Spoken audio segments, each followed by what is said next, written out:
This is the Mistress Carrie Situation Report for December 3rd, 2025. Yesterday, on Giving Tuesday, the Foo Fighters announced they'll play a special benefit concert on January 14th at the Kia Forum in Los Angeles, with proceeds benefiting organizations that Dave and Jordan Grohl and the band have long supported, including Hope the Mission and the Los Angeles Mission. The only pre-sale opportunity for the show is happening December 7th.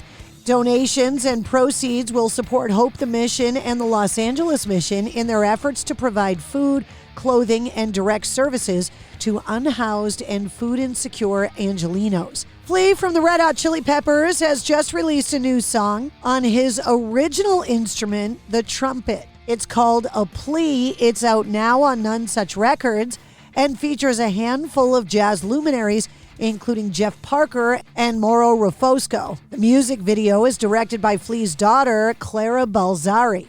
Mammoth just announced their first headlining dates for 2026. The Mammoth The End Tour kicks off in Buffalo, New York on March 5th and wraps up in Omaha, Nebraska on July 18th. The tour includes 2 dates in New England, March 11th in Portland, Maine at the State Theater, and March 15th in Wallingford, Connecticut at the Dome at Toyota Oakdale Theater. Tickets for the entire tour go on sale this Friday, December 5th. The Bonnaroo Music and Arts Festival announced the return of the internationally acclaimed camping festival taking place June 11th through the 14th on the 700-acre Bonnaroo Farm, located 60 miles southeast of Nashville in Manchester, Tennessee. Skrillex, The Strokes, Rufus Du Sol, and Noah Kahan are among the headliners.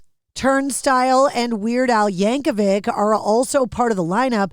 Tickets for Bonnaroo go on sale this Friday at 10 a.m. Central Time. Parkway Drive has sadly had to cancel their traveling 2026 festival, Park Waves, due to rising costs associated with touring. It was set to take over Australia next February and March and would have featured the Amity Affliction, North Lane, and Alpha Wolf as openers.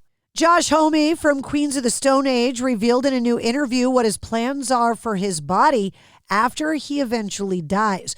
The revelation came up as a bigger conversation about death amid the band's support for their Alive in the Catacombs album. Saying, quote, "I want to be cremated in part to go where all of my family is, but then I want to rest. I got this spot out in the desert, a little spot, and I want to be poured into this concrete under a table with chairs over the concrete, and I want kids to party and think deep thoughts under the stars in the desert." ABC and Dick Clark Productions have announced the nationwide performer lineup for Dick Clark's New Year's Rockin' Eve with Ryan Seacrest for 2026. Kicking off in New York and continuing through Las Vegas, Chicago, Puerto Rico, and beyond, this year's show will kick off on Wednesday, December 31st at 8 p.m. and go until 4 a.m. Eastern Daylight Time. You'll be able to check it out on ABC and the next day on Hulu. Performers include Four Non Blondes, 50 Cent, Chance the Rapper, Chappell Roan, Sierra, Demi Lovato, Busta Rhymes, Wyclef Jean, the Goo Goo Dolls, Mariah Carey, New Kids on the Block, One Republic, Post Malone, Rick Springfield, the All-American Rejects, and more.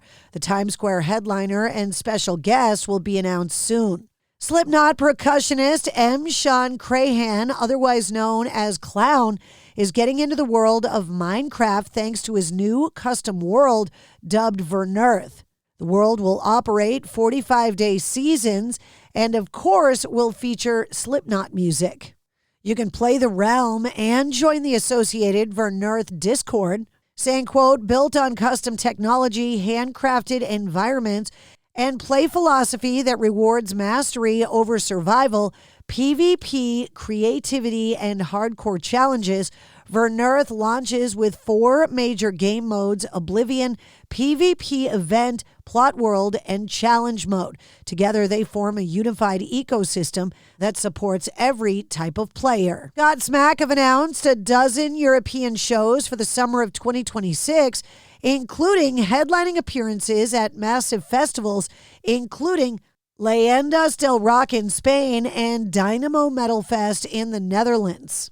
In April, Godsmack confirmed the departure of the band's longtime drummer Shannon Larkin and guitarist Tony Rambola. Salierna said their departure marks the end of an era, but also opens the door for new and exciting possibilities.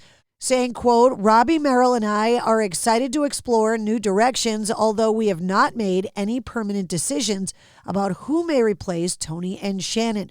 We'll be continuing this journey together, and we look forward to sharing the decisions we make with you all as they happen. If you're curious what music potentially inspired Puscifer's forthcoming new album, Normal Isn't, that's coming out on February 6th, Maynard James Keenan released a list of 80 songs that he listened to while working on the album. Included in the list, Depeche Mode, Bauhaus, Tears for Fears, The Smiths, The Cure, Susie and the Banshees, 9 Inch Nails, and more. Fans have already made a playlist on Spotify of all of the music that Maynard James Keenan listed. Jillian Lauren has filed for divorce from Weezer bassist Scott Schreiner after 20 years of marriage, according to TMZ, citing irreconcilable differences as the reason for the separation. Back in April of this year, Lauren was arrested and charged with attempted murder after allegedly firing a gun at police who were pursuing 3 suspects in a hit-and-run chase in Los Angeles. A judge later granted her a mental health diversion, allowing her to avoid jail time. Lauren and Schreiner have been married since 2005 and share 2 adopted sons together. She's written 2 New York Times bestsellers, including Some Girls, My Life in a Harem, a memoir detailing her experiences as a former call girl for the Prince of Brunei. And Phish have announced a 9-date residency at the Sphere in Las Vegas. The schedule begins April 16th and runs through May 2nd. It'll be the group's second stint at the Sphere, following 4 shows in 2024. Tickets go on sale today at 10 a.m. And that's your sit rep. For more details on all the stories, check the links in the show notes of this episode. And don't forget to like, follow, share, comment, and subscribe to the Mistress Carrie Podcast. New full-length episodes come out every Wednesday. Episode 287, featuring Justin Holman and Robert Davis from Revis, is available now.